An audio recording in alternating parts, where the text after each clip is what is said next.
I received a call for a fire in the basement. First arriving engine reported involvement of the basement and deployed a hose line.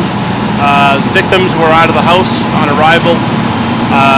We went to a working fire assignment to cover our stations and bring additional resources.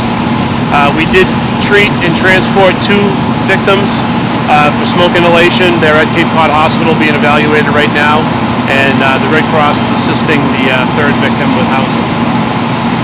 So you say there are 3 people that are displaced here? Yes, sir. 3 people have been displaced here.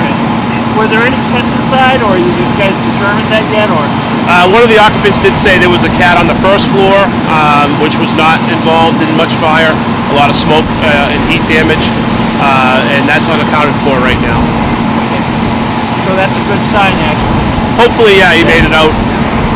Okay, and how much longer do you expect to be here? We're picking up currently right now. We'll probably be out of here in another 15, 20 minutes. And any challenges tonight? Was it obviously with the weather, right? Or yeah, not as cold as the previous nights, thank God. So icing wasn't an issue, but certainly the rain and the wind was an issue. It did help the fire progress because it was venting out the cellar windows on side D over here on their arrival. So that was helping to spread the fire in the basement. But certainly, and the power, of course, was a challenge. We had to isolate the power and the utilities, and Eversource, obviously being busy tonight with the storm, was a little delayed getting here, but they did come and secure the power for us. Thank God it wasn't as cold as the last couple nights. Yes, I did. I was at the fire in Dennis actually a few nights ago, and it was very cold over there. Yeah. All right. Thanks a lot, Chief. Thank you. Have a good night.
Yeah, we're good. Okay, cool.